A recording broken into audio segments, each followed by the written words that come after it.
پلاتے ہوئے، مگر آج حال یہ ہے جن کی دکان بند ہو گئی، چل نہیں رہی ہے، ایسے بیوپاری تاجر دکان چلانے کے لیے شربت کے نام کے ساتھ لفظ جہاد جوڑ کر شربت روح افزا کو بھی دھارمک نام دے کر ملک کی شانتی کو بھنگ کر دینا چاہتے ہیں۔ میں کہتا ہوں یاد رکھیے، خدا کی مشیت کا انداز کبھی ایسا بھی ہوتا ہے کہ دشمنوں ہی سے پرچار کرا لیا جاتا ہے۔ اگر ہمدرد کمپنی لاکھوں روپے خرچ کر دیتی تو شاید اتنا پرچار نہ ہوتا جتنا ہر روح افزا کے دشمن سے خدا نے پرچار کرا لیا۔ شربت،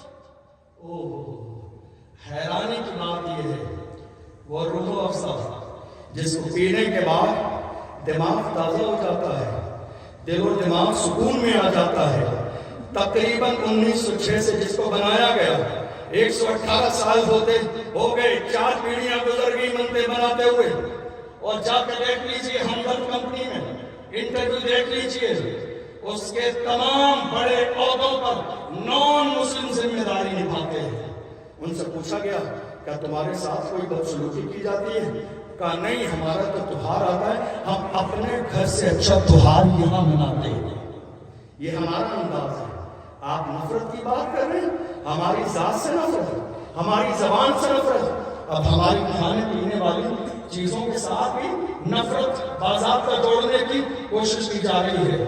لیکن فکر مت کیجئے، فانوس بن کے جس کی حفاظت ہوا کرے، وہ شمع کیا بجھے جسے روشن خدا کرے۔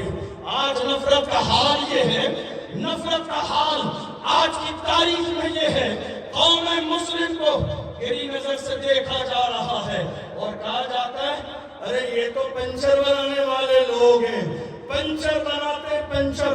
میں کہتا ہوں ارے بڑی معذرت کے صاحب، جناب پنچر ہی نہیں بناتے ہیں، ذرا آنکھ کھول کے دیکھیے، کبھی علامہ فضل حق خیر آبادی بن کے جہاد کا فتویٰ بھی دیتے ہیں، کبھی اشفاق اللہ خان بن کے اس ملک کے لیے شہادت کا جام بھی پیتے ہیں، کبھی کفایت علی کافی بن کے مراد آباد کے چوراہے پر پھانسی کا پھندا بھی چومتے ہیں، کبھی عبدالحمید بن کر ٹینک بھی توڑتے ہیں۔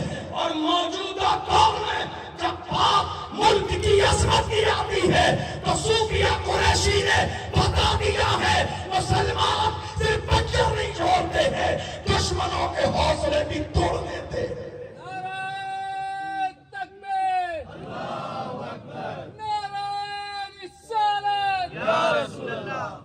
مسلمان نفرت نہیں پھیلاتے ہیں، میرا مذہب ہمیں نفرت پھیلانے کی اجازت نہیں دیتا ہے۔ آج حیرانی کی بات یہ ہے، ہم دیکھ رہے ہیں ملک کے کونے کونے میں الگ الگ موقع پر ہر سماج میں ریلیاں نکلتی ہیں، جلوس نکلتے ہیں، لیکن کچھ لوگوں نے موجودہ دور میں یہ رویہ اختیار کر لیا ہے کہ جب کوئی ریلی اور جلوس نکلتا ہے، آپ کا دھارمک جلوس ہے یا ریلی ہے، آپ شوق سے گزرتے جائیے، ہر جلوس اطمینان کے ساتھ نکلنا چاہیے۔ لیکن آج کچھ لوگوں نے یہ ماحول بنا لیا ہے کہ اس ریلی میں کچھ لوگوں کے ہاتھ میں ڈنڈے بھی ہیں، کچھ لوگوں کے ہاتھ میں لاٹھیاں بھی ہیں، کچھ لوگوں کے ہاتھ میں تلواریں بھی ہیں۔ جہاں تک میں نے سمجھا یہ سارے کام اس لیے کیے جاتے ہیں تاکہ دوسری قوم پر ذرا روک جمایا جائے، ذرا خوف کا ماحول پیدا کیا جائے۔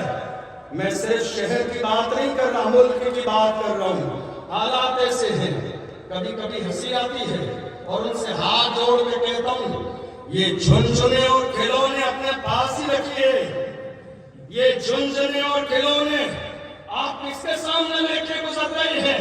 جس قوم کا 5 سال کا بچہ کربلا کی تاریخ سن کے جوان ہوا ہے، وہ قوم ان جھنجھنے اور کھلونوں سے نہیں ڈرتی ہے۔ اگر وہ ڈرتی ہے تو صرف پروردگار سے ڈرتی ہے، وہ ڈرتی ہے تو صرف مالک یوم الدین سے ڈرتی ہے۔